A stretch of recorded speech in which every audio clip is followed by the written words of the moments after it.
name of the Father, and of the Son, and of the Holy Spirit. Amen.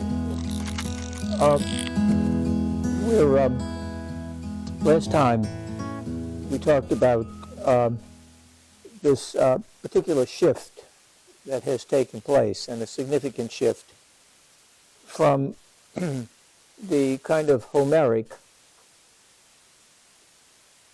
period of explaining things, that is, through epics, poems, fables, myths, and things like that, to really the beginning of a kind of philosophical approach with Thales, driven by the question,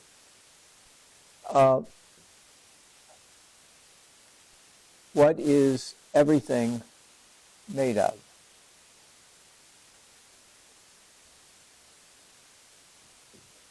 Hence, the gaze or the direction of inquiry now shifts to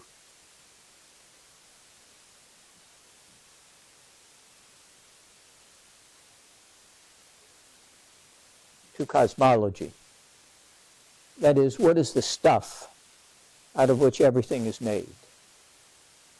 And we indicated that the stuff that they're talking about, the material stuff, etc., fire, air, water, and earth.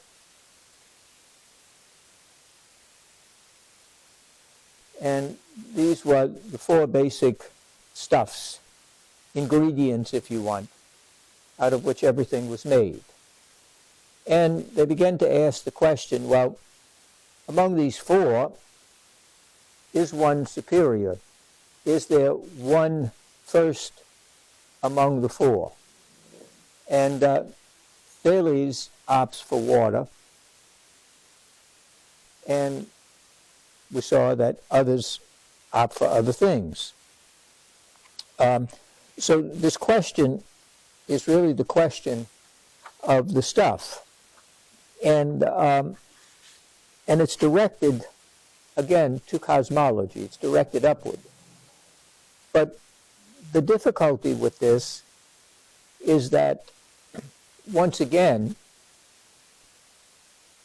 its explanations are very limited. They're limited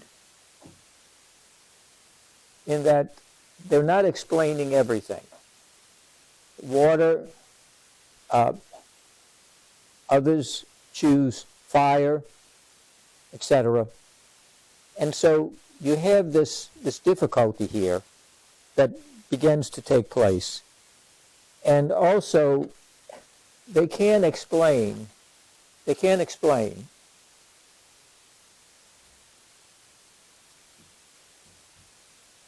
immaterial.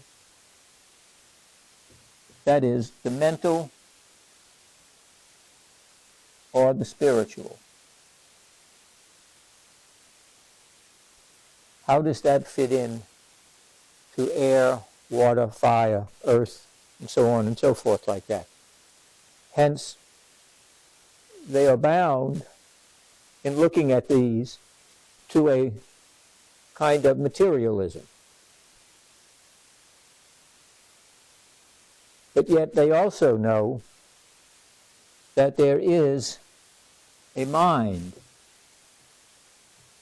component. And this, of course, will become very, very significant later in the history of philosophy with the whole mind-body dualism. What is the relationship between the mind and the body? Is there any?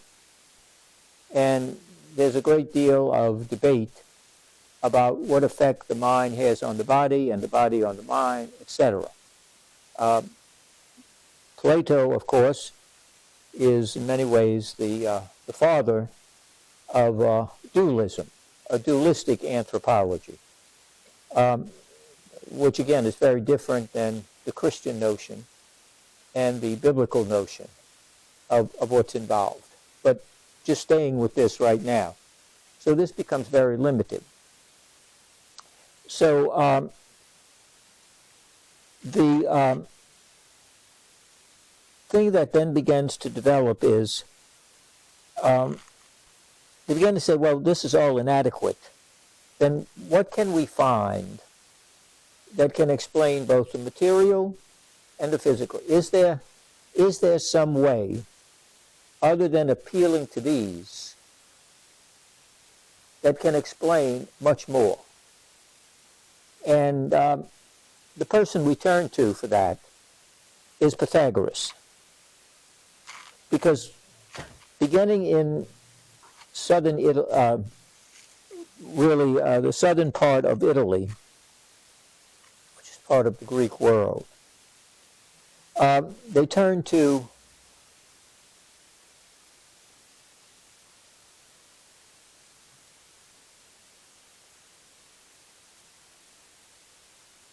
mathematics. They turn to mathematics. Because mathematics is a language. Mathematics is a language.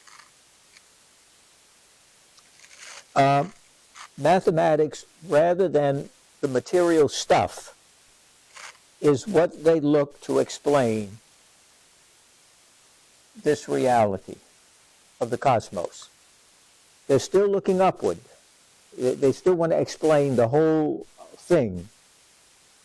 But they realize Homer's tales and fables and epics and all of that, Thales and company, picking one of the stuff, is still leaving a lot of this out of it.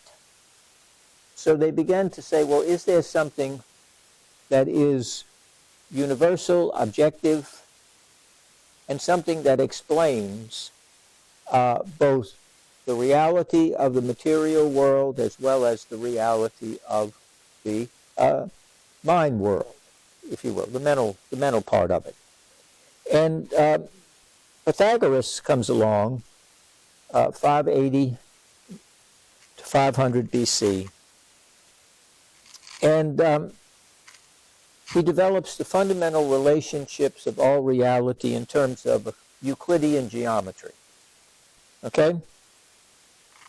And he begins with, very important, is the Pythagorean theorem. We're all familiar with the right triangle.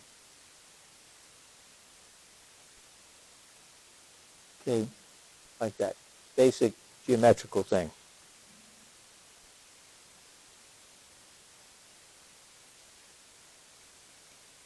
A, B, and C, That's right. So you have this in the right triangle where the square of the hypotenuse is equal to the sum of the area of the squares of the other two sides of the base. So the hypotenuse is that which is at the right angle, the box. It's easy to find. There it is. Well, what's opposite? C. And this is the base. This is upon which this rests. These two rest there and there. So you take the base of a squared, b squared, a squared plus b squared equals c squared. And that's true of every right triangle. There are no exceptions. And so the hypotenuse simply being the longest side opposite the other two that serve as the base. This is the longest side of the two upon which it rests. There. So it's opposite from that. That's simply the hypotenuse. Now, what they're saying, in effect, is that all truth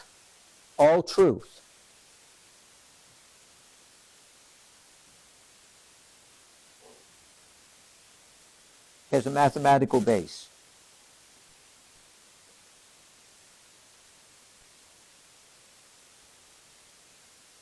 All truth has a mathematical base.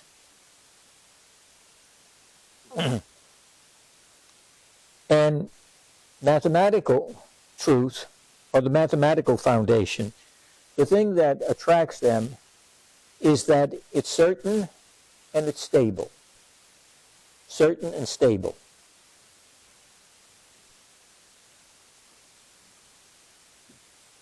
Two plus two is 4. Don't care whether you count in oranges, apples, cats, dogs, whatever. 2 plus 2 equals 4 in a base 10 system of mathematics. So that's what you have. It's unchanging, it's certain, it's universal, and it is the principle upon which we can secure and understand the world. Because the world is made up of mathematical relationships. Mathematical relationships. That's what the world is made up of. Okay? And the important thing there is that numbers are not things. They're not things. They're mental constructs. Again, two books. Okay? Two is not contained in the essence of books. It is a mental construct. I could be holding up 2 oranges, 2 apples. It doesn't matter. The bookness is not affected by the number 2. I could have 10 books here. I could have 1 book. All of the numbers are mental concepts, not material concepts, not specific things, etc.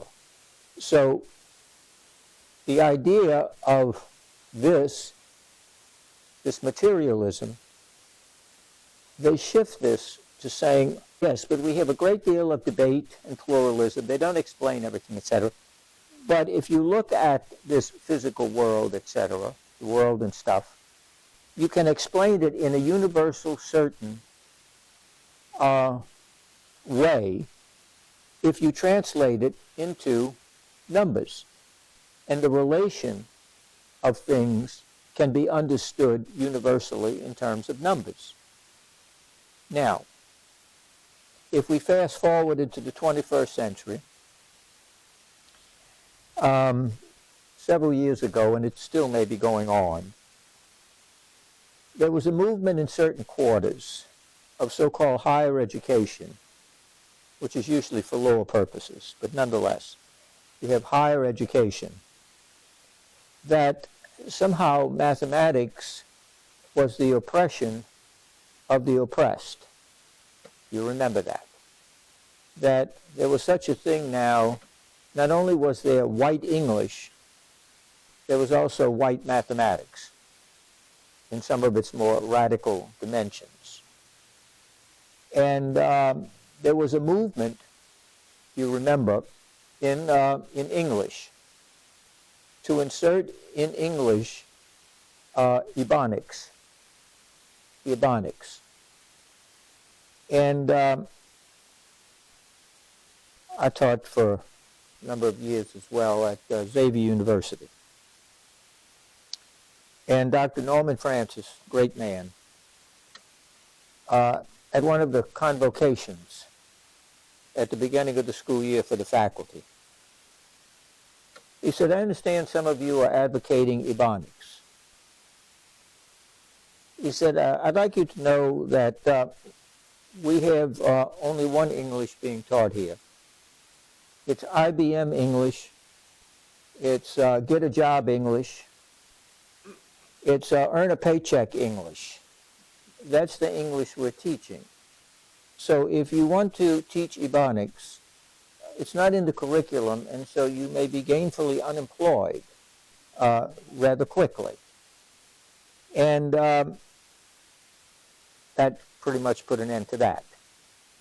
And then we have Now, this idea that mathematics is somehow responsible for low test scores in the math and science, because math and science themselves are constructed by white Europeans, of which we are the inheritors, as with language.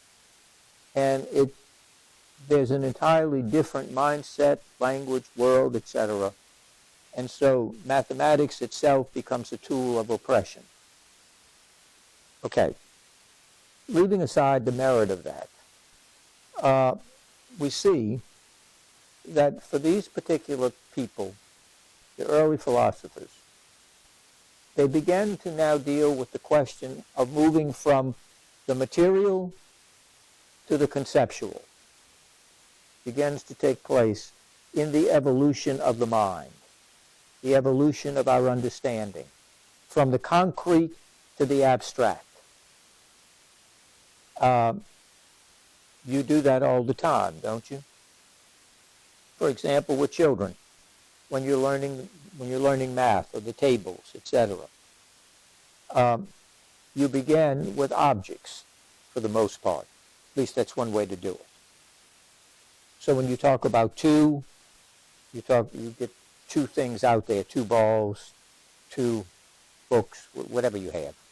And you put it there, and you say 1, 2. And you see that. But then, when you put a different object there, let's say instead of 2 balls, you put two flags there. So how many do you have? And some children will hesitate because they have invested the balls within that. But then to get them to abstract that and still say 2, that's a progression in their development.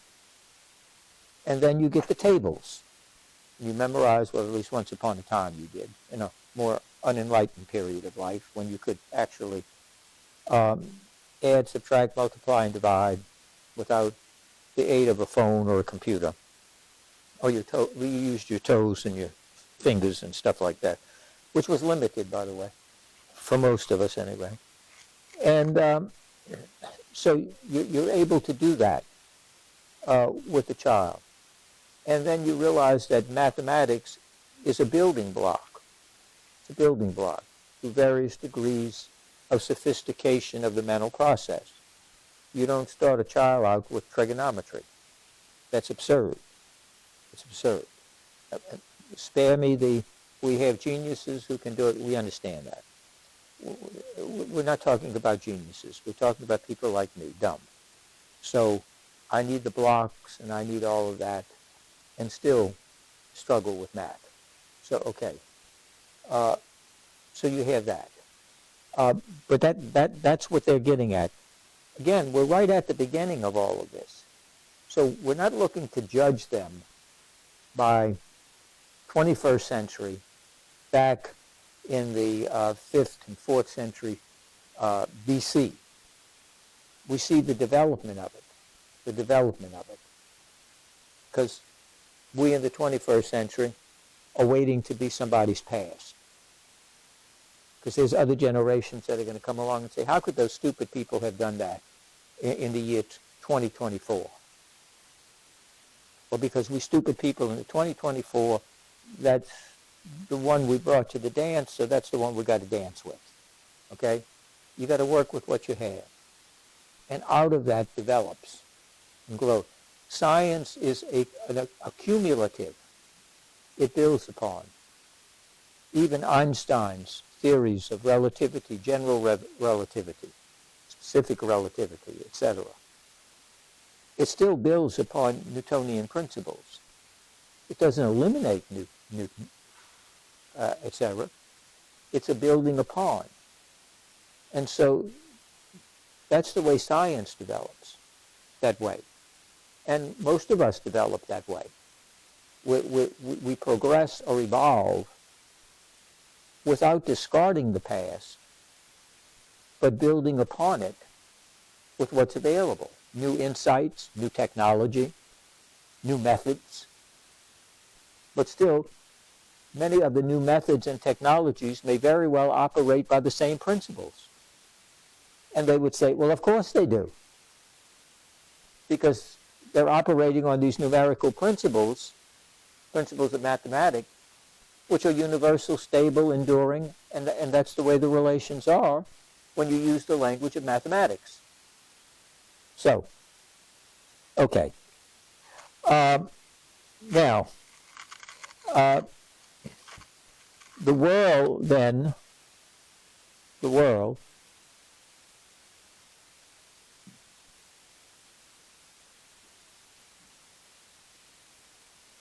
comes or is intelligible. You can understand the world through the language of mathematics. It's no longer thrown into, it's a mystery. We just have to. We don't know, we just kind of accept it, that's the way it is. They're not interested in that anymore. They want to know something deeper than that. Well, this world of epics and tales and all poems and all of this kind of stuff, this world of picking something like here, now becomes a world that becomes increasingly intelligible. You can understand it. In other words, it becomes more rational. Not that it wasn't rational before. Please understand this. It didn't become intelligible. It didn't become rational. It always was. What developed was human understanding.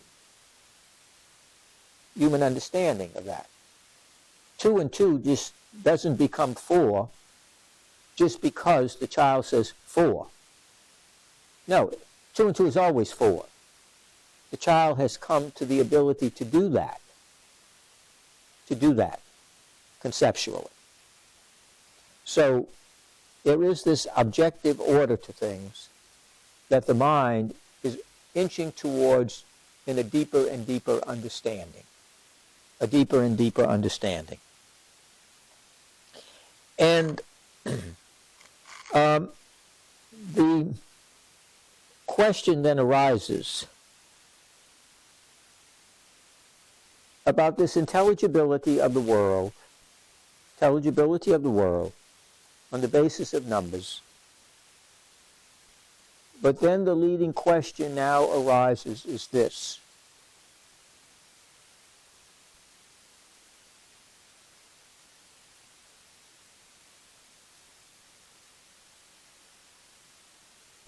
Questions of change and permanence. Change and permanence. Okay?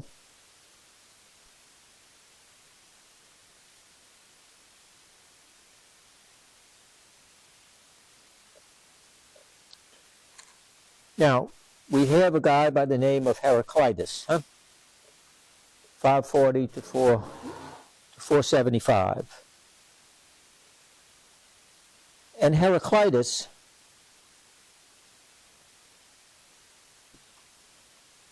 grounds his philosophy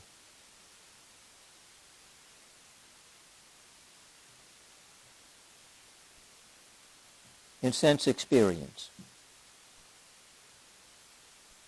His answer to this is in sense experience. And it's hard, if not impossible, to refute his understanding, isn't it? We're surrounded by change. I mean, my goodness, change of the seasons, change of our moods, change of the weather. So all of you who are climate change people, you were right all along, I suppose. So you have this. So Heraclitus says, just look around you. And he uses an interesting thing. He says, you can't put your foot in the same water twice. You can't put your foot in the same stream twice. Why? Because it's always changing. And he says, so what is constant is change. What is constant is change. And it's verified empirically by sense experience.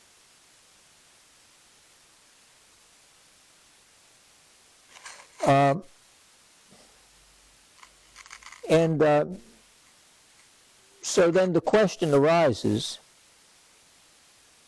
if there's constant change,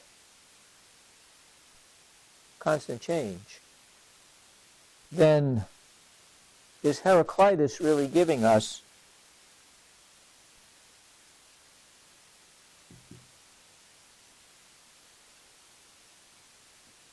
a chaotic world? If things are constantly changing, then what we're really living in is chaos. Because if there isn't some permanence and some stability, you can't possibly live as a human being. You could never plan anything. You could never develop anything. You would never have a foundation.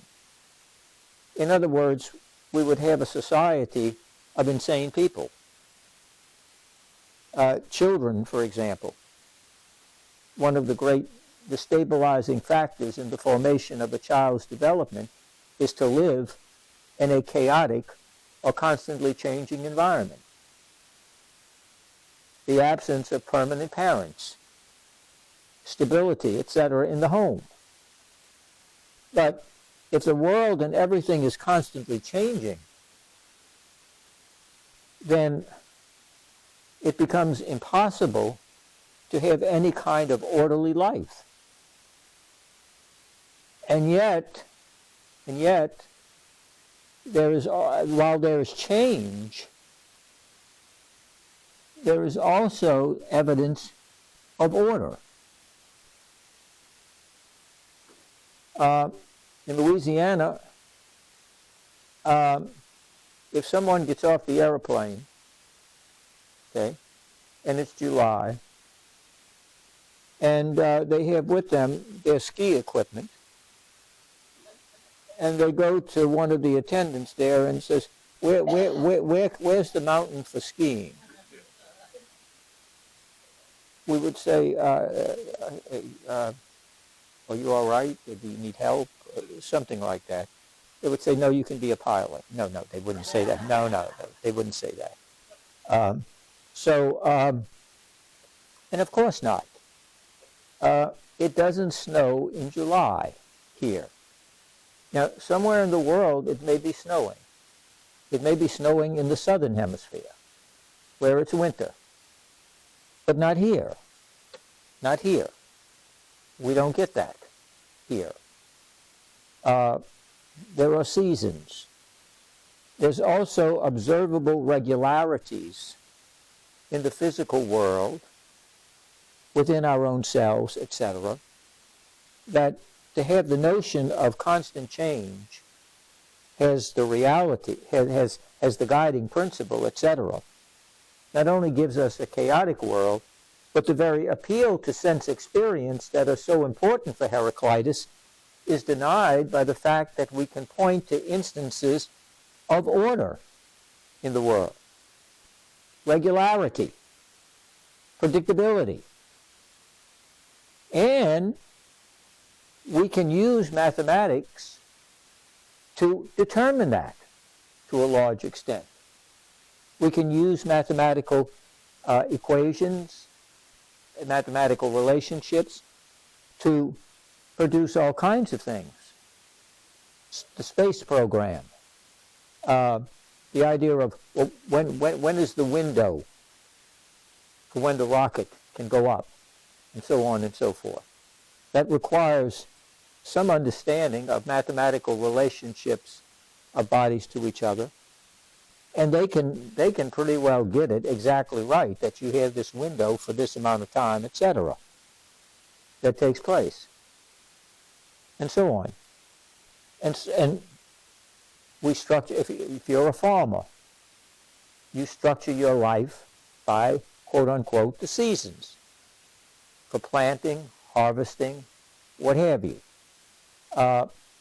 all of those things we can mathematically, within a degree of probability, granted because you are dealing with nature, but there are zones in which you can indicate with certainty this, etc. will happen based upon these mathematical relationships or geometrical relationships, etc., and so on. So Heraclitus himself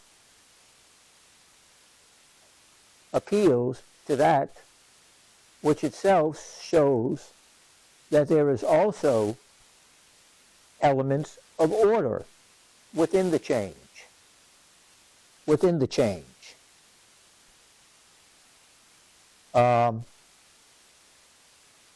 You have such things in nature, as mutations. Things mutate. They change from one thing into the other. But the basic structure, the basic origin, they share in common. So the question then is, if there is everything that is sense experience, etc., for knowledge,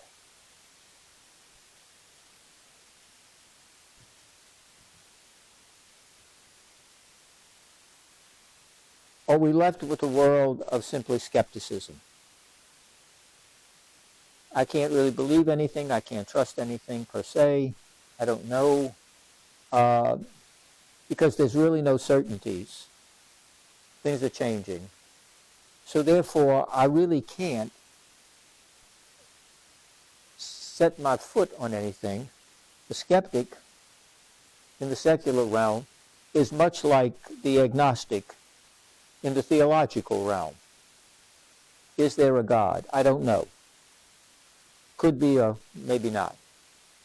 The only, one of the annoying things about the agnostic is that they take themselves so seriously as somehow sophisticated, when frankly they're quite boring and uninteresting when you think about it. Because when you bring up the topic of God, ultimately at the end of the day, it's, I really don't know. Okay, now where do we go? Because no matter what it's pro or con, for every pro there's a con, for every con there's a pro, and for every con job there's a sucker, I suppose. But anyway, so the whole idea that you're left with is kind of, well, I really don't know. Well, that's incredibly uninteresting. If you have a real believer in atheism, that's interesting. That's interesting. If you have a fervent believer, that's interesting. Put them together and you really have something interesting. Huh? That's the basis of drama. The basis of drama is conflict. It's the basis of antagonist, protagonist, all that sort of stuff, etc. That produces drama. And that's interesting. We want to hear it. I don't want to hear a bunch of skeptics telling me, I don't know. Well, I knew I didn't know before I got here. Now when I leave, what do I know? It's sort of like when a child goes to a parent with a problem, and in this enlightened age of, great understanding and progress and evolution of the species, and after listening to child's problem and all this kind of stuff, parents says, well, I want you to know that I support you no matter what you do. Oh God, could you please get rid of that parent? Tell me what that child knows before that child went in to talk for the wisdom of that parent. Absolutely nothing. No matter what I really don't know, but whatever you do, I want you to know I support you. Get out the water that Pilate used to wash his hands. Because that's exactly what it is. What wisdom, what insight, what experience have you imparted to your child who's asking for guidance? Nothing. Other than, I'll be with you. That's wonderful, but my teddy bear may be with me, or my dog. My dog is with me, but usually I don't ask the dog, although the dog may be more helpful, I don't know, than that. But that's the same kind of thing that you have. I can tell you my experience, I can tell you what I think, I can tell you my insight. That's something. That's something to consider. I'm not saying it's infallible. I'm not saying it's the only thing, etc. But at least I've tried to impart something to you. But if I say to you, well, whatever you think is best, well, I knew that on the other side of the door, you see, because I don't know what's best. That's why I'm here, to try to find out. But you haven't given me anything. You haven't given me anything. So, the question then is there some logos? Is there some principle of reason and order that is at work? The counterbalance to Heraclitus is Parmenides. Parmenides. Okay?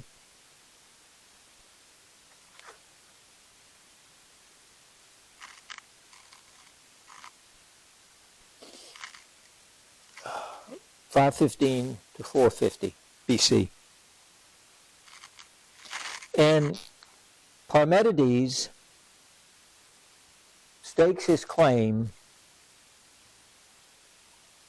to pure logic. By logic, the pure operation of the mind in an orderly, systematic arrival at what is non-contradictory. Non-contradictory in its premises and in its conclusions. Its premises and in its conclusions. Therefore, as you know from basic logic, the syllogism perfected by Aristotle contains the major premise, minor premise, and the conclusion. All men are mortal.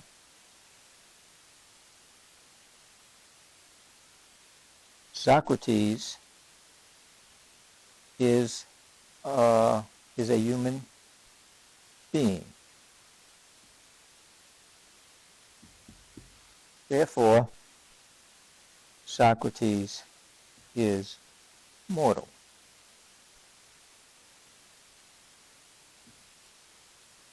Socrates is mortal. You have the S term, the P term, and you have the middle term. The S term is the subject of the conclusion. The P term is the predicate term, or the P term of the conclusion. The middle term is the most important term. The middle term is the same in both premises, but drops out of the conclusion. The middle term is a bridge which connects the two premises and leads logically to the conclusion, but itself is not in the conclusion. So therefore, and S term, okay, Socrates, okay, men included there. Mortal, human being and men being men and women. But it's not in the conclusion. It's not in the conclusion. It drops out of the conclusion. but it connects these two together. If I concluded Socrates is not mortal, that would be illogical, wouldn't it? If the premise is all men are mortal, Socrates, who is a human being, I've already said in this universal statement that they're mortal, Socrates as a human being is not mortal. That's a contradiction. It contradicts the premise. And you can't contradict the premise. You can't contradict the premise from the conclusion. That's why it's so important to always question the premise. You always have to question. If the unexamined life is not worth living, unexamined premises are very dangerous because they lead to conclusions you may not want. And people say, okay, come on, get to the point, get to the point. No. You know, the devil is in the details. The mischief is in the premises. And what you often have masquerading in premises is what's called begging the question. And what we mean by that is that somebody assumes in a premise what is to be proven in the conclusion. And if you buy into that, you've already bought into the conclusion without knowing it, or without caring. Okay? Follow? Okay. No, begging the question is, you have a question. God exists. That's the question, etc. And so I put up a major premise, a minor premise, and then I come to a conclusion. Well, the person starts off with, God does not exist. God does not exist. That's the position. And the reasons given are standard ones. Evil in the world, a tyrannical God, the experience I had with religion, the church, all of these kinds of things. You know, I had tyrannical parents. The nuns trained the Nazi guards in World War II. You know, the priest is an autocrat, dictator, kind of crazy person, and so on and so forth. It's all a bunch of fables. It's this and that, and so on and so forth. Well, you know what? If that's the case, sign me up, because I too am an atheist. I too am an atheist. If that idea of God is simply sitting up there waiting to get me and writing down the book, all the bad things I do, and so on and so forth, I don't want that God. I'm an atheist. I'm an atheist. And I imagine most of you are as well. But if that's the premise out of which you're operating as God, and no one ever says, well, what is your conception of God? I don't believe in God. Well, what do you understand God to be? And they tell you. You say, ooh, me neither. I don't believe in that God. I'm an atheist. But that's not the God I know. Then, notice then, because if that's the God that you don't examine of what they mean, and they come to that conclusion, you got a problem. That's why you always have to examine the premises. Otherwise, you're begging the question. You're begging the question. That is, you are assuming, okay, in the conclusion, what has not been stated in the premise. Socrates is mortal. That's the conclusion. How can I come at that conclusion? By these two premises. What do you mean? All, every. This is a universal. It's not a particular. This is a universal concept. All. Men. Human beings. Homo sapiens. Are meaning equal, equal to, equal to. Put that in. Mortal. That is, at some point they're going to be pushing up daisies, huh? They die. So all men are mortal. Yes, I buy that. I buy that. Yeah, I know. I've been to enough funerals. It's okay. I have dogs. I have a dog that died. Cat that died. My aunt died. My whatever. Socrates, I know to be a human being. He's mortal. Human being, then, from this, I can also predicate of him, I can say of him that he's mortal. But only because I have accepted, or as lawyers like to say, I've stipulated that this and this I accept to be true, or factual. Therefore, the only conclusion I can draw, because if Socrates is not mortal, then either all men are not mortal, or Socrates is not a human being. If that's the conclusion I draw, and by the way, you cannot draw a negative conclusion from two affirmative premises. Okay? But that's taking us into logic, and which is very important, by the way. More people had a course in Aristotelian logic, which really should be taught to every student in high school and in college. Should be. Certainly every seminarian. I taught logic in the seminary for 20 years. Talk about logic proof. Anyway. But you're going to teach, you're going to preach, you're going to go out there, you're going to defend the faith, and you have no idea in any kind of orderly kind of thinking, fashion, etc. But you're going to go out there and do all of this.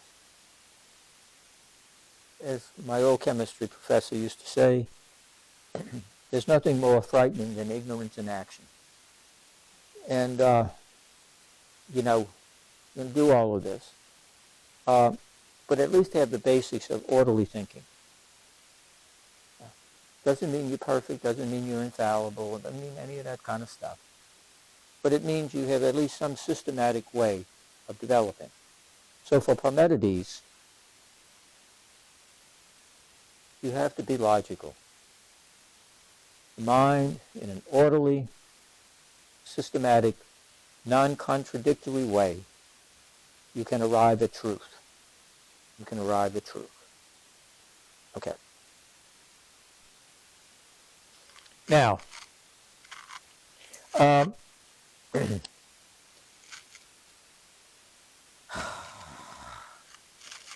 Parmenides asked this question. What is it that is common? What is common to all that exist?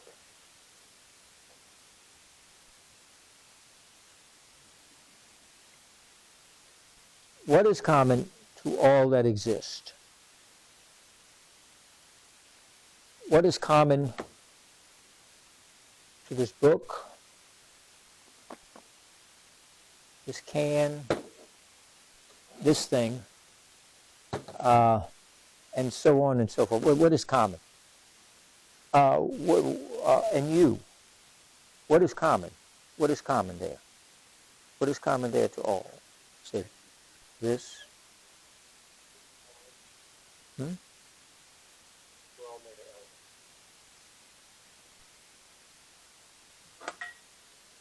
We all have being, or as this gentleman says, element. In other words, we all exist. It exists. It exists. But it not only exists has material elements. It exists in my mind, doesn't it? See all these things that I have gathered here? Now, there's a school of philosophy that says they exist only as long as I'm perceiving them. Only as long as in other words, perception determines reality. You hear that nonsense today. I mean, that's all over the place, isn't it? Especially in the media age, huh? Like ours. Perception is reality. No, it isn't. No. Not philosophically. Okay? Not philosophically. Philosophically, we are called to be realist. We are called to be realist. Perception can be terribly false, misleading. Once in front of a school that I passed by, and they had a bunch of whiskey bottles, and they had a bunch of beer cans around the school. I stopped the car and got out. It was a Catholic school, by the way. Can't you tell? And I stopped, and I got a bag. It's something in the car, and I began picking those up and putting them there.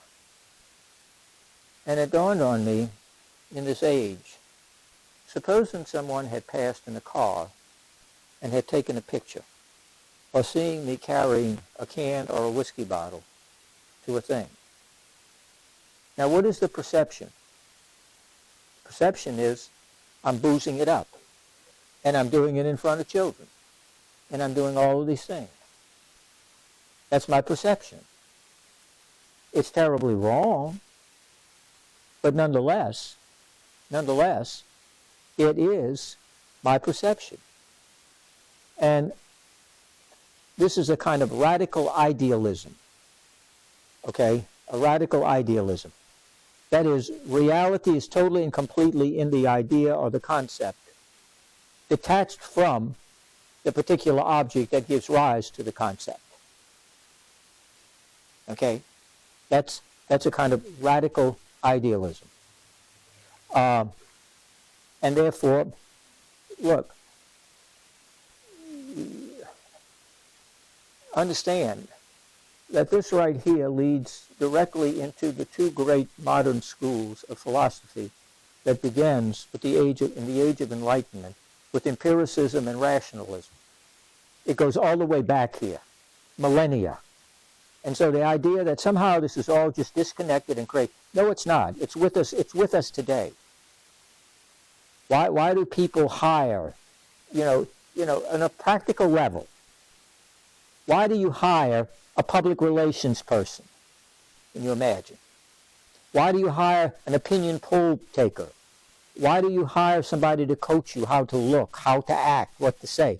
Well, we're in this visual world, and you've got to come across as affable, nice, engaging, kind, sweet, wonderful, so that people will like you, and so on and so forth. Never mind that you can't add 2 and 2, but if you come across likable, ooh, Lord, yes, Jesus, oh, baby Jesus, and all that kind of stuff. Why do we do that? Because of that thing right there, that camera right there. Because we talk about people who are camera friendly and people who are not. Now, we don't have to go back millennia. Let's go back to the Nixon-Kennedy debates. Okay? Now, to see how outdated and crazy all this is. No, it's not. No, it's not. And it's only amplified today, whether you realize it or not, whether you experience it or not. It is. And so, they took a poll. Who won the debate between Kennedy and Nixon? Those who saw it on television said Kennedy. Those who listened on the radio said Nixon. Nixon had this 5 o'clock shadow kind of thing, etc. Kennedy was smiling, young, vibrant, vigor, all this kind of stuff. There was Tricky Dick, doing this, so on and so forth like this, etc. But those who just heard the argument or the back and forth said Nixon won. The visual. You have to be camera friendly. The camera has to like you. How does the camera like me? It's a thing. But what have we done? We've turned it into a being. We've turned it into a doll that many people worship at. How much is spent on makeup? You know, you get these news people. What do? God, they're in the makeup room. They can't look oily. You know, never mind, I won't go there. Can't do those kind of things. None of that. And so the idea of somehow simply appearing. And so empiricism in the 18th century that begins with the great influencer on the American experience, probably the greatest of influence, John Locke. You have Locke, Berkeley, and Hume, the three great classical empiricists that developed in the 18th century. And the last one is David Hume. And what is David Hume's philosophy of radical empiricism? Everything begins in experience. Well, guess what? Aristotle said that about 2,000 plus years ago. Thomas Aquinas agrees with it. But the problem is this. Aristotle and Aquinas say the big word that's left out, knowledge begins in experience. It doesn't say it's perfected and completed in experience. Why? Because you have to make a judgment by testing it. Because you have to make a judgment as to whether or not the experience is a valid experience. Or are you having a mirage or a spell or a hallucination? Or have you misperceived something? Or you didn't perceive the whole thing? Example, what do we have now clogging up every stupid sporting event on television? Let's go to the instant replay. Why are we going to the instant replay? The guy saw it. And just the other night, watching that wonderful basketball game, how many times did they go there and say, the call is overturned, never mind? Why? Did I think that the referee was lying, cheating? No, I don't believe that. No, I don't. No, I don't. I realize all the refs lie, steal, and cheat, especially when your team doesn't get the call. I understand that. They're perfect, wonderful. They could be the next pope when your team gets the call. No, I believe that they made an honest misperception, a misjudgment, that the camera, and notice the word they use, conclusive. If not, what do? We go with the call on the floor or the call in the field. It has to be conclusive. That is, it's beyond a reasonable doubt. There it is, etc. If there's doubt, we go with the call that the guy made. That's what we do, etc. But we're doing the same thing. It begins in experience. Blow the whistle. Foul. Guy throws the flag or whatever they do. Does that. They go to the tape.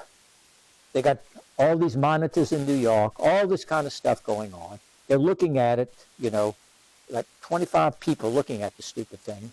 And it's like somehow this is brain surgery or whether we're ready for World War III. And it's a goofy basketball game, but okay. We're looking at this, so on and so forth. And then we come with the decision that everybody's on the edge of their seat. It's unbelievable. On the edge of what's the call going to be? Okay, and then we have the boos and the applause and all of this kind of stuff because people are still not satisfied. Still not satisfied. But it begins in the experience. But then you have to make a judgment. You have to make a judgment. And then you have to act on it. You don't just make, yeah, that's a good thing to do. By the way, I'm not doing it. But that's a good thing to do. No. Because if I don't act on it, I'm not empirically. I'm not getting rid of empiricism. I want to validate the experience. I want to validate it. To make sure that the judgment that I made, that may have been a reversal or a confirmation of what I originally thought, but I have to test it. There is your scientific method. There's your scientific method. What they're beginning to fool with and to do is the very thing that we're standing on the shoulders of. Oh, more sophisticated. We have bigger toys. But the principles operating are the same. You see. And so this idea that somehow all of this is just dead stuff. Well, we're all living off of dead people. We are. We're living off of dead people. It's a wonderful thing when you take a shower or a bath or whatever you do. Spend a minute or two looking at your navel. Okay? I know people don't like navel gazing. It's a wonderful pastime. It's a wonderful pastime if you can get it past all the blubber. So anyway, look at your navel. Why? Because it's a wonderful reminder that all of life is parasitic. Everybody in this room lived off of somebody. That's why you're here. So this idea that somehow I'm self-made. I did this. I did all that. Really? Really? Well, tell your mother about it. If you're blessed enough to still have her. It reminds us that we all are beholding to someone else, to other generations, for good or bad, depending upon the diet we had. One of the worst things when I was taking x-rays at Charity Hospital was to go to the 10th floor, the 11th floor. I hated going there. That was the premature baby ward. And to see these children, crack babies, prematurely born, their brain about that big, and these children these babies going through withdrawal. Going through withdrawal. Because what mother took, the baby took. That's a fact. You see. So the idea that somehow we're these independent, wonderful beings who owe nothing to anybody is such nonsense. It's so ungrateful. And it's a complete denial of reality. We all are indebted. A debt that we can never repay. All we can do is try and take the gift and either pass it on to our children or the next generation, or hopefully with the grace of God, to improve upon it. But we are custodians, we're stewards, all of us. See? So, the idea that somehow it's just this perception itself that does that. So, we are beings, we exist. The thing we share in common, being, to be, from which we get the infinitive, Esse, being, to be, to exist. The one thing that being has is that to be is to exist. And to exist is to have being. Hence, we talk about God as the BSB, Supreme Being, for whom all things came to be, without whom nothing came to be. That's in the Gospel of John, isn't it, in the prologue?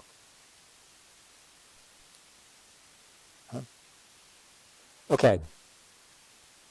So, the idea then is that in this idea of being, being equals existence. It exists. in some form or another, various forms, etc., variety.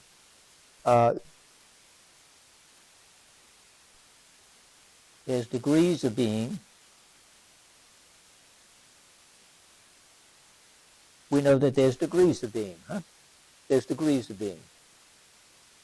To exist as a human being, as Homo sapien, you know that you share two things in common with every human being: intellect and free will. You know that. But we realize we all don't have the same degree or exercise the same degree of freedom or intelligence. We have different levels of intelligence. You have some who are very proficient at theoretical knowledge, commonly referred to as book learning. They're very good in the classroom. They're very good in an academic setting, etc.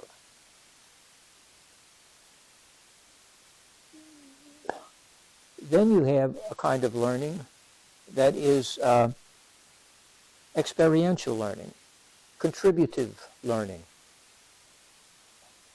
a kind of learning that comes from lived experience. For example, if given my choice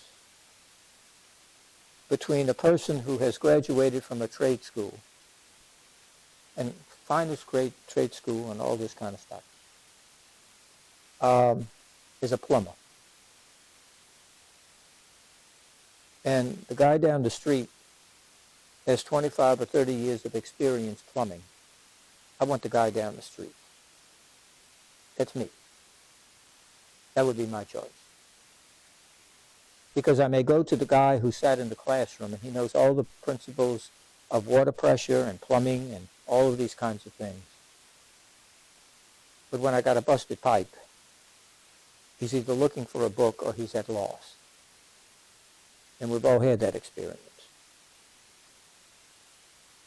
That's why we started out with the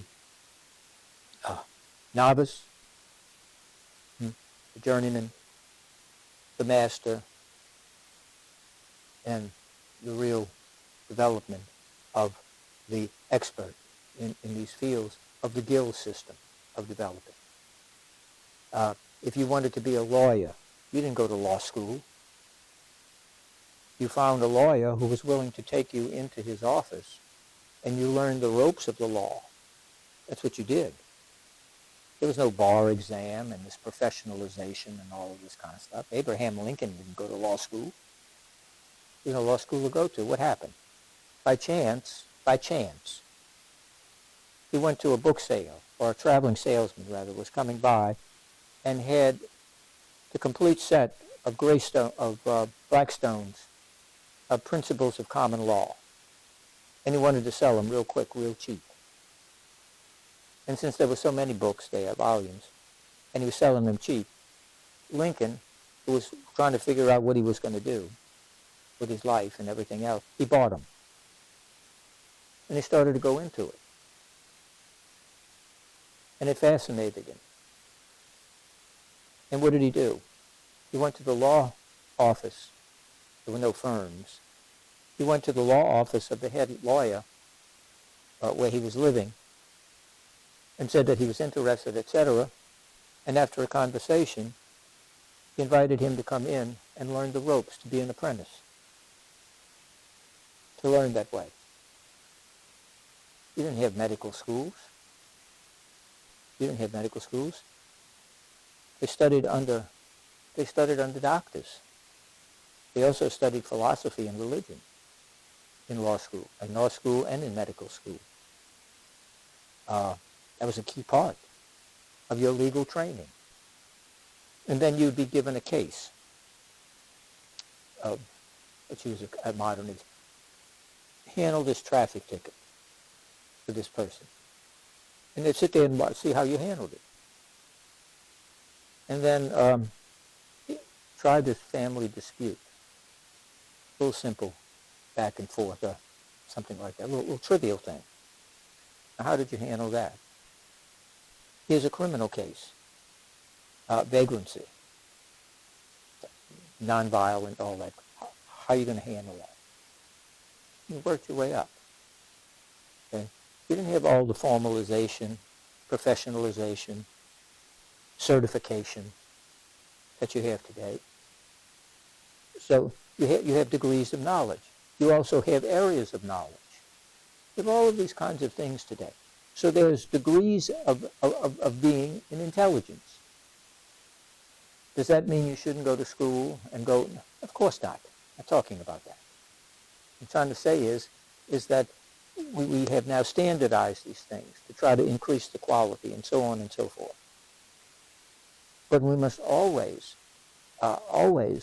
leave room for the wisdom of experience. One of the things today that is missing in hospitals and in doctors' offices, you rarely have time to tell your story. One of the most important things in engaging a doctor is, does he shut up and listen to your story? And people think that that's just a waste of time by old people who have nothing else to do, so they make appointments to go talk to the doctor. That's a great tragedy, because it's not true. It's not true. There's a great deal of healing that takes place in telling your story. And to have a doctor who will really listen to you. It's not a question of bedside manners and all this other kind of foolishness. It has to do with the idea of the therapeutic importance of listening. And how many times do doctors not listen to the patient about their own body? How many do they even ask? How did this take place? How did your body respond to this? Or when you try to say something, they say, well, look, here, take this. And the patient grows silent. Do you know that back in the 15th or back in the 16th, 17th century, the doctor lived in the house of his patients? As he went to patient, there was a doctor's room in the house. Because the doctor knew that healing required to see how you lived and interacted in your house, because that had a great deal to do with your problems. That had a great deal to do with how you lived. And what do we say today? I'm in such a stressful environment. Well, that's what the doctor was doing. He was seeing what was contributing to this. Was it you had a bad crop and you were worried and upset, and how the family was interacting with this time of great financial stress and so on and so forth, and how were you handling that, etc.? You don't get that in an office. There was the doctor's room. And the doctor would stay sometimes a week, 2-3 days, with the people that he was treating. Now, I understand we're in a different world today. I get all that. But, again, the importance of that, the importance of that, of the idea, again, of listening, etc. Okay, so there are degrees of this. There's also degrees of freedom, the ability to exercise freedom. It can be internally and externally. People may be impaired in their free exercise. We know that. Legally, we call it mitigating circumstances. There are circumstances in which a person is compelled to do something against their will that they would not normally have done. I'm blackmailing you because I know something rotten about your past. And, and I have pictures. See? And a certain person is running for office. And this would be really bad. So it would be the end of his career. Probably the end of his family. Now, that's not uncommon today. Not uncommon today. So I'm not talking again about some kind of fantasy world.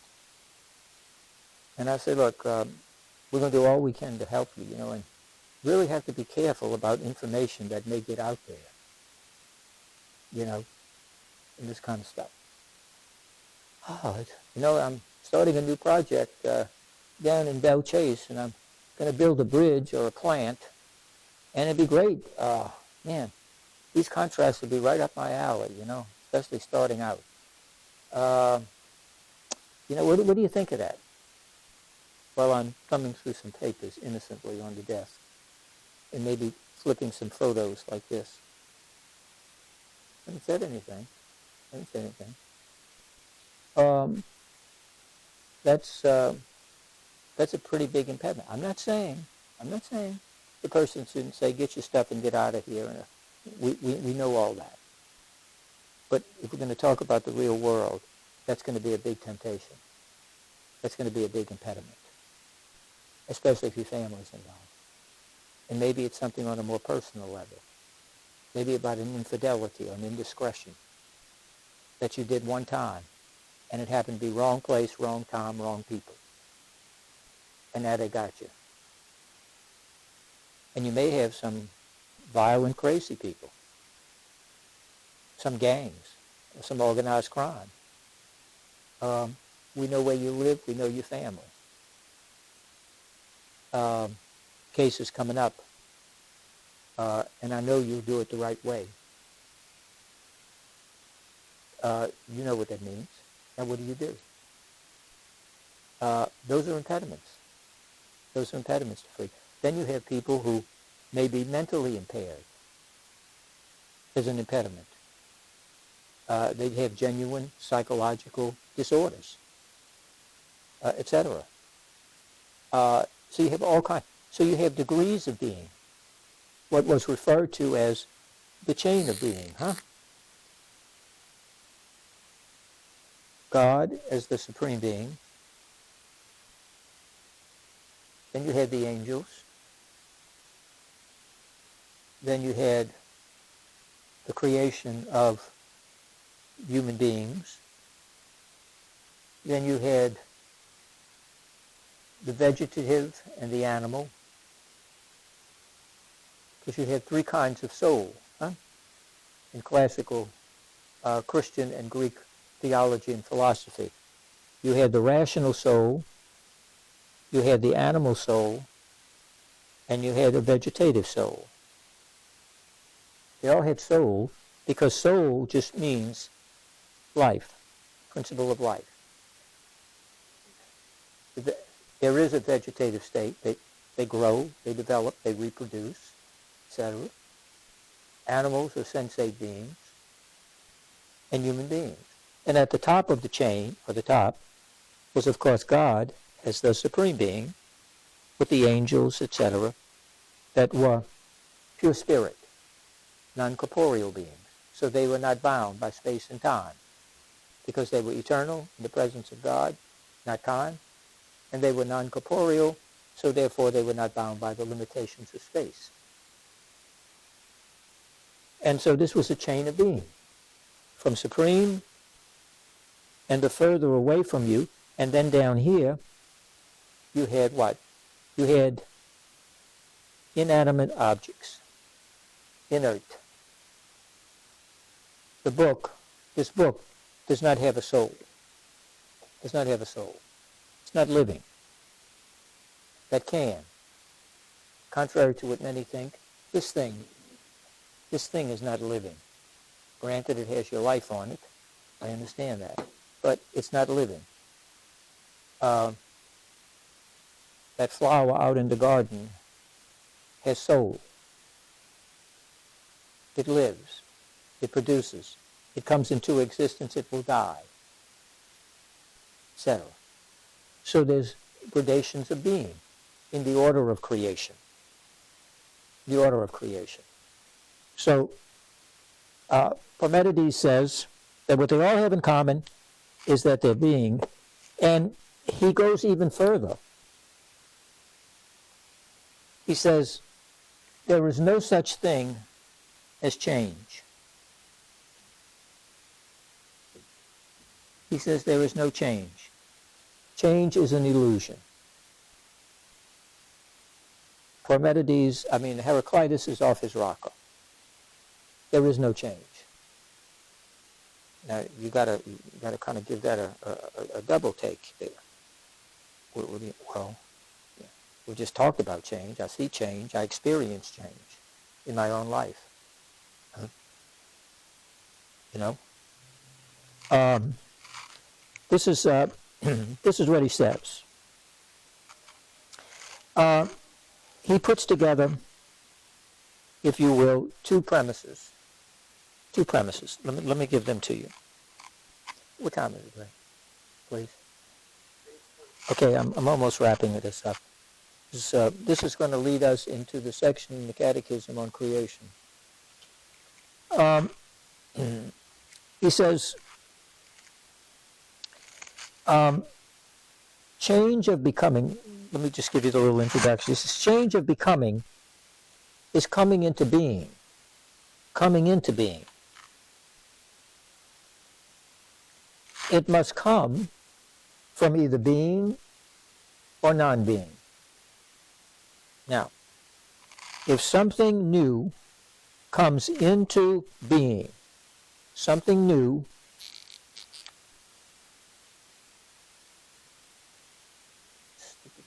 comes into being, into existence, something new appears.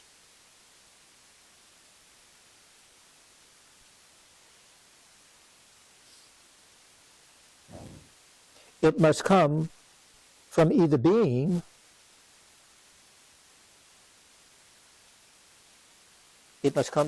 something that already exists, or it must come from non-being. It must come from non-being, that which does not exist.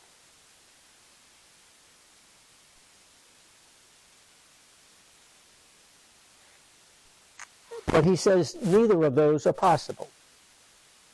Neither of those are possible. He says you cannot come to be from being because it would already exist, since it is already being. It already exists in being. In other words, the so-called new comes from being, so therefore, to say that it's new and has no existence before this being makes no sense. Because in effect what you have is a being resulting from non-being, and you can't get something from nothing. You can't get something from nothing. Now that's a complete rejection, or at least challenge, to the biblical understanding of creation in the book of Genesis. In the book of Genesis. But again, remember, we're talking about philosophers, and we're talking about in the 4th, 5th century BC, who have no access to any of this. They're using pure reason, unaided by scriptures, which there are none. They have no contact with any of this stuff.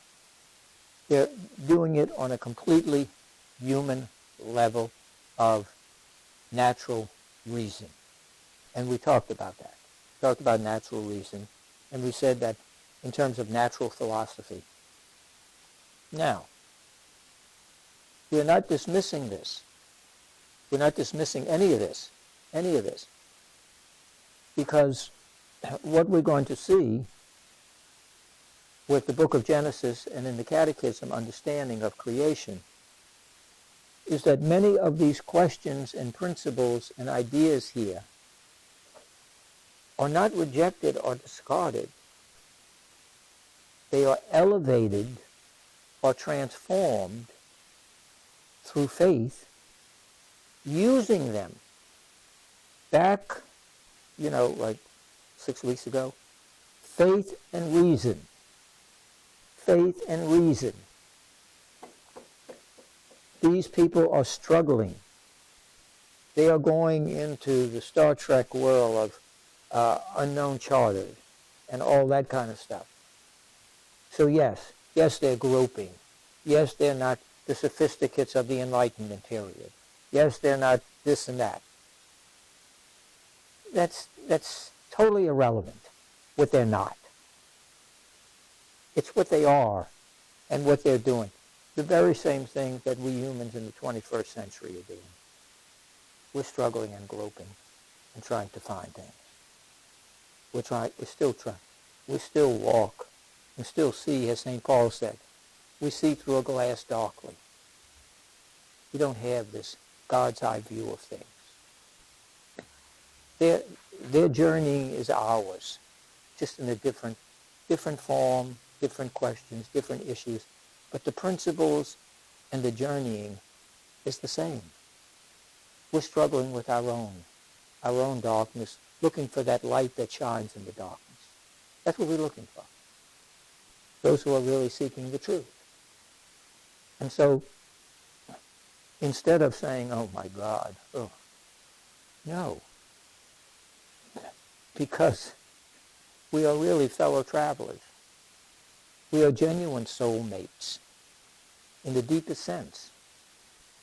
We are questing for this truth, this understanding, which as Christians we believe only brings us closer to God, only in a greater love of God, a greater awe of God, in his tremendous love and wisdom for us.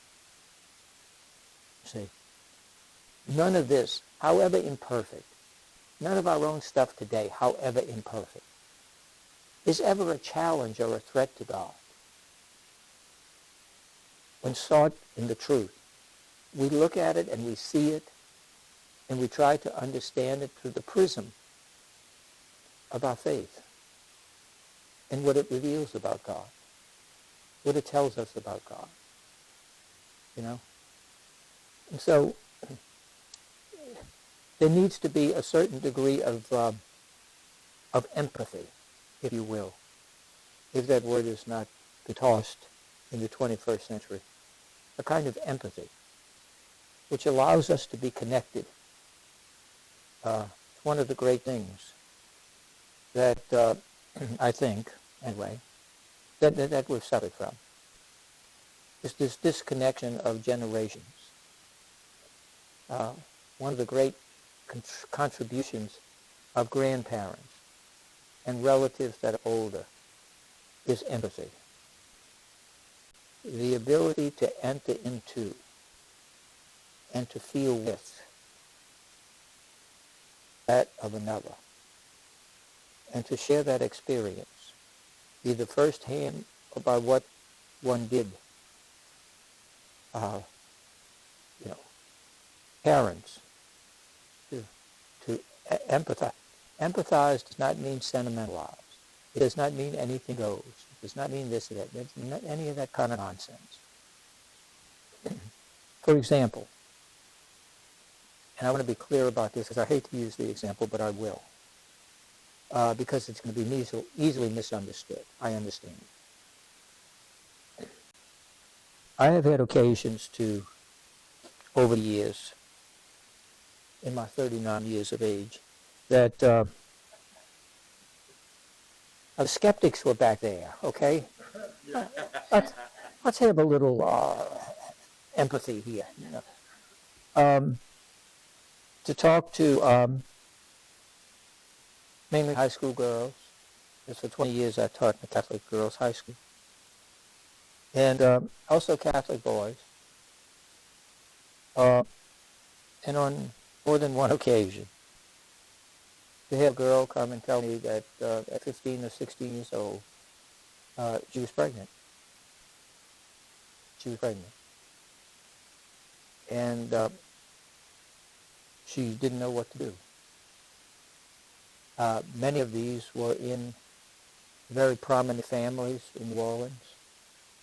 There's the social pressure and the prestige and all of the kind of stuff going on.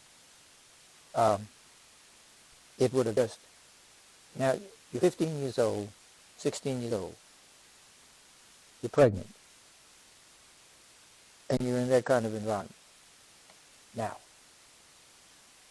can I understand the trepidation, the fear, the anxiety, the losses, and that child,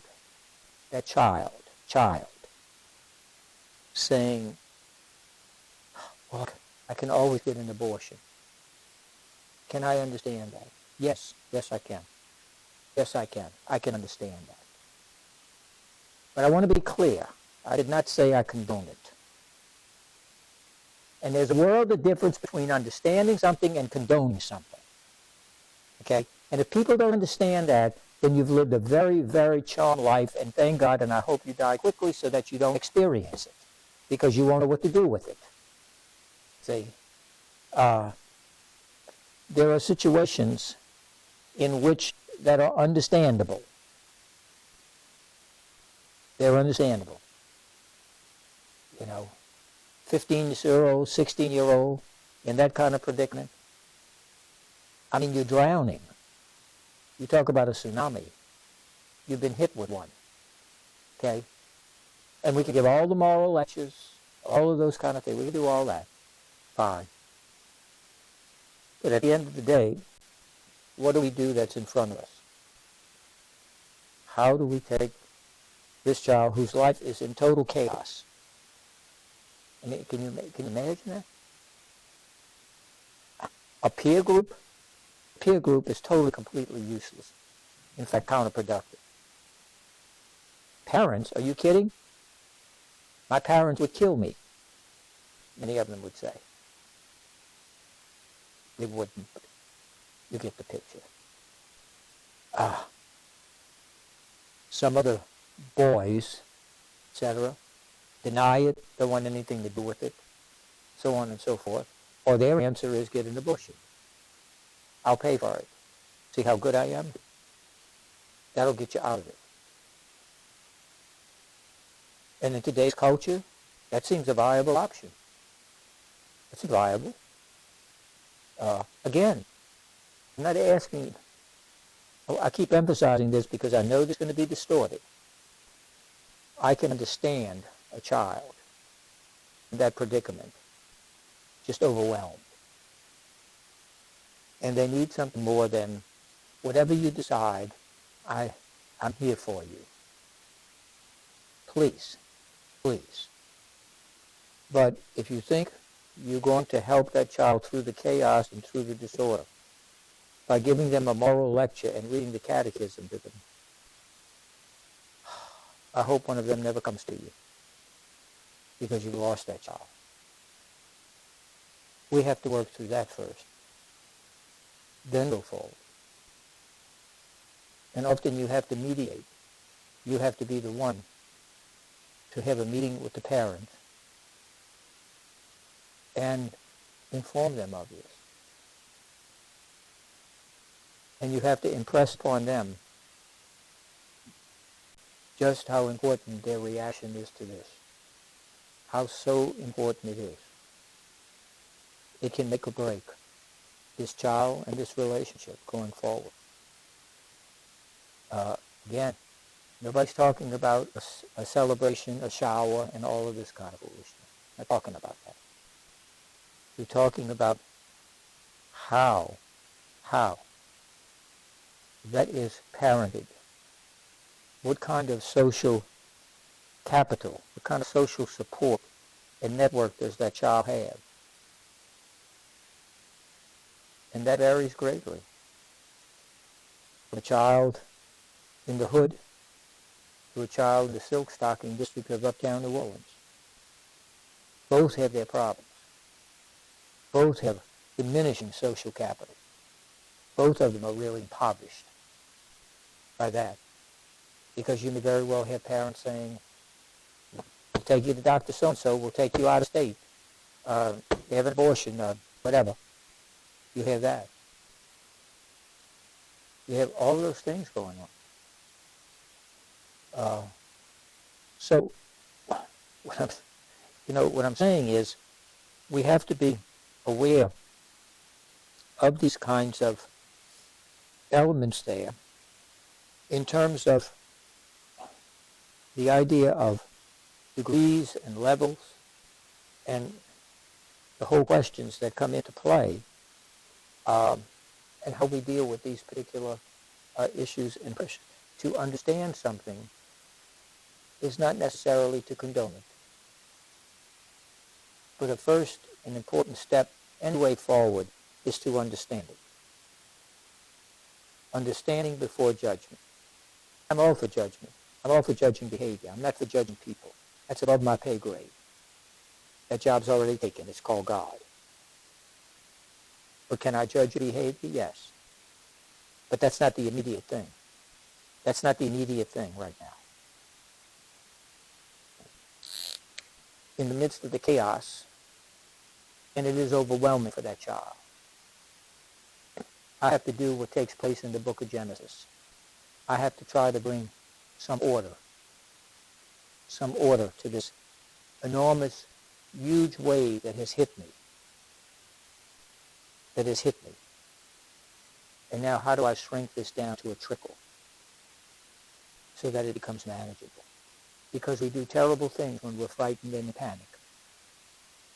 We make bad decisions. Few decisions are made after 6 years that are any good.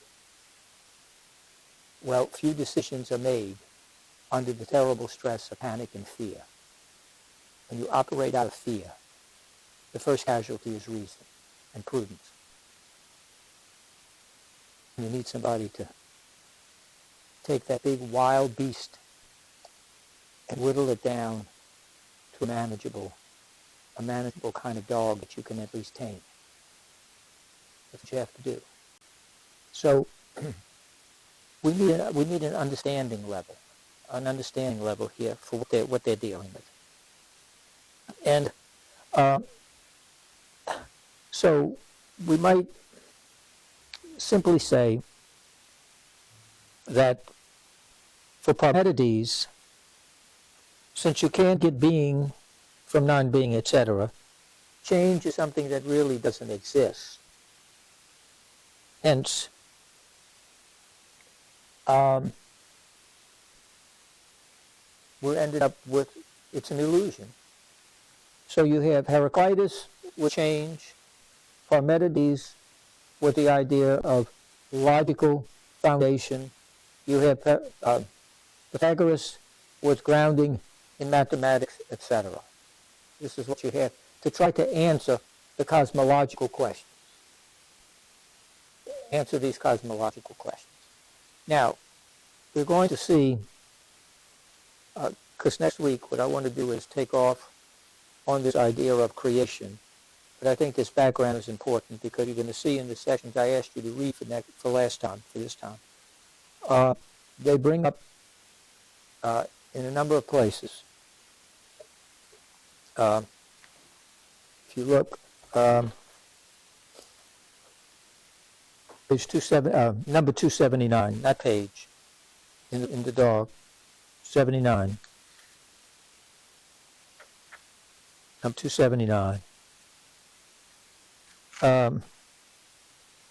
It starts this question on creation, the creator, etc.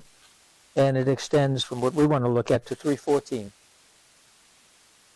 And then we'll do a separate section on the biblical anthropology, because what's going to happen here is, and it fits in well with the format here, is that we're going to take some of these questions and things that they're dealing with. We're now going to shift into the question of faith in the biblical mode here in presentation. It's because the Bible is dealing with the same questions. Same questions, same issues. But they come at it from an entirely different, they're at it from the standpoint of faith. Therefore, when people say, well, that's not true, they didn't make it in 7 days and this and that, that's to completely misunderstand. Completely. A terrible error. This is not a book of science. It doesn't claim to be a book of science. It's a book of faith. Okay? It's a book of faith. Yet at the same time, recognizing that in the book of Genesis and in the Catechism as it unfolds, these are going to be blended together as it develops over the centuries. Both of these together. That the notion of evolution is not foreign to the book of Genesis. It's not foreign to the book of Genesis. It's there. It's there. What is revolutionary and new is the question of origin. And what is it everything is made out of, etc. And then when we get to the next section, which bypassing the angels and all that sort of stuff for now, the idea of human beings, the anthropology. Because you see what's going to happen here? All of this becomes then, how do we bring all of this together? You got change, you got order, you got structure, you got constant flux and flow and all of this. So what do? Along comes Socrates and the sophist, and they say, we want to talk about what it means to be a human being. Cosmology becomes anthropology. What does it mean to live a good life? What does it mean to be a fulfilled human being? So we go from vertical to existential. Vertical to inward. And the inward then seeps out into the horizontal. Because there is something in me that says I am a social being, which then involves me with others.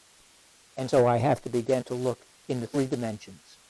I've looked here, not there yet. I now want to look here. But when I look here in terms of what it means to be a good human being, I also must branch out to the horizontal, which brings me to life in community, life with others, society, the building of cities, the questions of justice, the political order, etc. And the great philosophers, of course, beginning with especially Plato in the Republic, sets the whole tone for the Western political philosophy. The whole tone, even today. I'll say it now and we'll stop. The great American, well, really British philosopher, British American, Alfred North Whitehead said, all of Western philosophy is but a footnote to Plato. Now let that roll around your head a minute. You know, all of Western philosophy is but a footnote to Plato. Because what Plato does, and we're going to get to Socrates first, because he's very important. What he does is he takes all of this and he synthesizes it. He brings it together in a great unity. The great unity. And we have been wrestling with that. And you don't have to go to Harvard, Yale, or any other place. You wrestle with this in your own life. You wrestle with these questions every day. Questions of origin, the questions of meaning, questions of truth, questions of an afterlife, the immortality of the soul, the questions of evil and good, the question of innocent suffering. All of those things. We all do that. We all do that as human beings. At some level, at some time. And again, I'm not talking about you have to go to university and all this other sort of thing. I'm just talking about we do it because it's in us as human beings. And we want to get some guidance on this. We want some light, some answers, some direction. So that's what we do.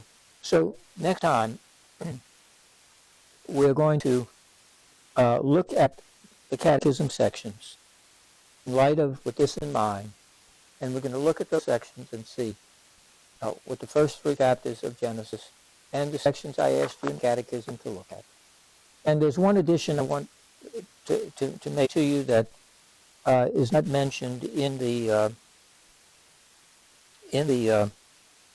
section that I asked you to read, and it's right in the front. I just want to add a term to you, if I may.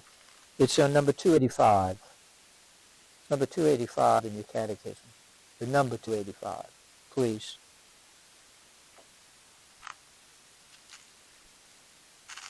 number 285.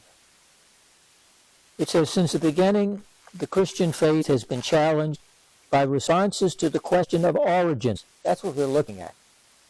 That differ from its own. Ancient religion and cultures produced many myths concerning origins. Yes. Some philosophers, what we have been trying to articulate, have said that everything is God and the world is God, or that the development of the world is the development of God. That's called pantheism. Okay, pantheism. All is God and God is all. God is the world and the world is God. It's interesting to note how, if you remember back in the 70s or 80s, whatever it was, we had that goofy Coca-Cola commercial to show we are the world. Oh my God. At least the pantheists word God into it, huh? God is the world is God. No, see folks, that itself tells you volumes that you ought to be able to articulate for yourself. We are the world. The term I want to add there is the term panentheism. Panentheism. Panentheism. Panentheism. That term is missing. Panentheism grew out of process philosophy, which really developed with Alfred North Whitehead in his magnificent work. Alfred North Whitehead was a mathematics professor at Harvard back at the beginning of the 20th century. And he and Bertrand Russell, the great British philosopher that I'm sure you're familiar with, Bertrand Russell, they wrote a 3-volume work called Principia Mathematica, the Principles of Mathematics. But both Russell and Whitehead were very interested in philosophy. And Whitehead developed, and was one of the founding fathers, of what has come to be known and is very influential, especially in the 70s and 80s, and is still very, very powerful today. It's called process philosophy. And his great book, and he's written wonderful things. Alfred North Whitehead is a very saintly man. The old British gentleman, the old British school. He would invite his students over at 3 in the afternoon, to he and his wife, to have tea and biscuits, what we call cookies, or a slice of cake, or something like this in the afternoon. He was that very gentle soul, so on and so forth like that. And the development of process. But panentheism means not God is the world and the world is God. It means God is with the world in an intimate relationship, but God and the world are not of the same substance. In the vocabulary, and you've got to learn the vocabulary for process philosophy, is to prehend, P-R-E-H-E-N-D. To prehend something means to feel it, to empathize with it, etc. So God feels the world. God is one with the world, but God is not the world. Hence, panentheism. Pan being all, theism being God, all is God. And panentheism means God is with all. God feels all is a better way to put it. God feels all. So that is put in this mix of the question of origin. And in the Catechism, you see that they're going to raise these questions because these questions are philosophical, but they also touch on the questions of faith and reason. So we're on track to do that. And then we'll get to the question of anthropology, which is raised by Socrates and the rest of the philosophers as we go forward. What does it mean to live the good life? What does it mean to be a good human being? What does it mean to live together in a just community? What is peace? Those things really begins in earnest with Plato and the Republic. But anyway, that's on tap or whatever. And again, I thank you for your patience and your kind attention. So, in the name of the Father, and of the Son, and of the Holy Spirit, Amen. Almighty and gracious God, We offer you glory, praise, and thanksgiving for your gift of this time together. May we grow through the Holy Spirit at the beginning of knowledge.